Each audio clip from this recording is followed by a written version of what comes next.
So in terms of the methodology in Madhya Pradesh, the dates in which questions were asked were between the 24th and 30th of October. 30 constituencies were covered. The sample size was more than 3,000. Sanjay, this was done face to face. That's important because people weren't picking up the phone. How does that add to the value of the answers? Vishnu, I think two things needs to be told to the viewer. One, the sample may look small, but it is a purely randomized sample. If you do a purely randomized sample, that ensures that your sample is purely representative of the voters of the state. So we have a purely representative sample. So that's very important for any survey. And you have rightly said, these are all face-to-face interviews. Investigators have traveled to the houses of these people who have been interviewed, and none of these interviews have been conducted on telephone. I think these are the two things which adds value to this survey. All right. Well, let's quickly get started on Madhya Pradesh. Lots of graphics coming up, but a lot of things which a lot of you would have wanted to know about. So let's start on the issue of performance. How are people assessing the incumbent government in Madhya Pradesh, the BJP government? Let's just start up with that, with these points. How do you rate the Shivraj government's performance? Fully satisfied, 27%. 34% said that they were somewhat satisfied. 16% said that they were somewhat dissatisfied. And 18% said they were entirely dissatisfied. How do you rate the central government's performance? Will this be a factor in the minds of people at the state?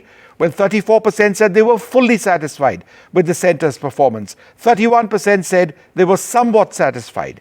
16% said they were somewhat dissatisfied. And 13% said that they were fully, entirely dissatisfied. On the issue of Kamal Nath versus Shivraj, the big faces as far as Madhya Pradesh is concerned, at the state level for sure, who performed better? 34% of those polled said that they believe that the Kamal Nath government had done better. So we're not looking at them personally, we're looking at the governments that they were in charge with. The Kamal Nath government 34%, the Shivraj government 36%. People satisfied with both governments 13%, dissatisfied with both at 11%. How do you rate the Shivraj government on governance? So we asked about, for example, the state of the roads. 55% said that it had improved the roads. 28% said no. Electricity, 54% said it had improved. 24% said that it had worsened. Water supply, 43% said that it had improved. 32% said that it had worsened. Government hospitals, 36% said that government hospitals had in fact improved. 33% said that it had worsened. So fairly narrow over there. Government schools, 41% said that government schools were better. 24% said that government schools had in fact worsened. So by and large, as you can see with these trends, when it comes to government schemes or programs in key areas, by and large, it's positive for the government. We are not done though, because here's an important factor. Let's talk about women's safety. 36% said women's safety had improved, but as significantly, 36% said that it had actually worsened. So is this a factor? One of the points we'll be looking at. And as far as law and order is concerned, 36% said things had improved, 30% said things had worsened. We're going to move on now, take a look at what's worked for women. Women, such a key part of any election. Well, who has worked more for women is the question. 9% say the state government, 16% have said that it's the centre which has worked, both 41%. So the large majority say that it's the centre and the state which have worked for women, and 16% said in fact no one worked for them.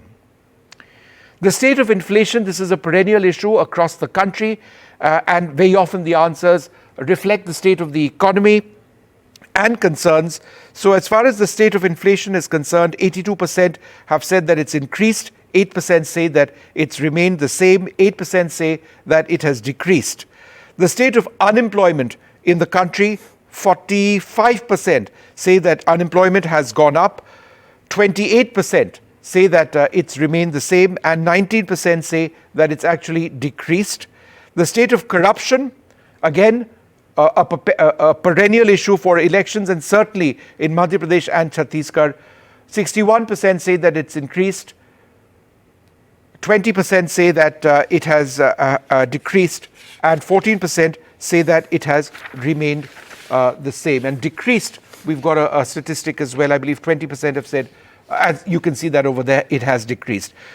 Now, the rate the central government has worked, rate the centre on curbing corruption. So, how has the centre done?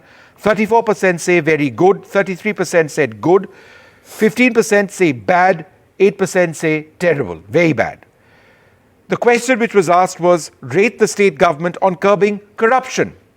24% say that the state government has done very well, 39% have said good, 18% have said bad, 10% have said very bad. So a fairly high count over there for the state government.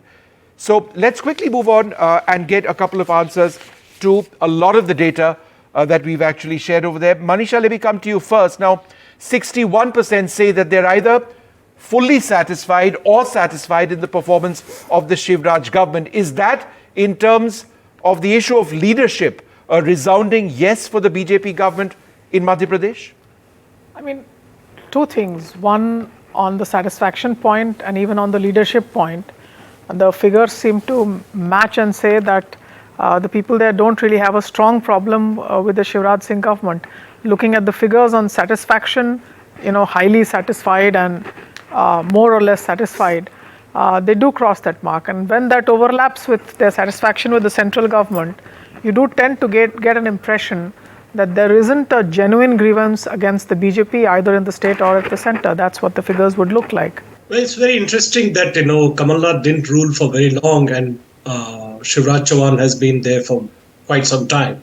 And there seems to be a nostalgic fondness for what Kamal Nath did. He gets 34% for a very short tenure. Shivraj Chauhan, on the other hand, seems to be getting only 36%. Also, there is, on the face of it, from all the slides that you've shown, Vishnu, there is on the face of it, no anti-incumbency per se. I think this is more a bipolar personality issue. See, you have to look at his whole tenure, Mr. Chauhan's tenure, in a whole larger picture. What has really worked for him is that the education budget, when he took over, was like barely 2,456 crores, 2,456. Now it is 38,000 crores. The Sarv Shiksha Abhiyan is now 7,000 crores. So all these things have helped women get literacy. Where women's security is concerned, because we're talking about women's security here, Madhya Pradesh has always failed the women of Madhya Pradesh. Just look at the number of seats that Madhya Pradesh has given to women. If Bharatiya Janata Party has given to women, they have not even lived up to the 33% reservation bill that they talk about, that they have got the reservation bill. We'll talk about these issues. I'll bring more graphics.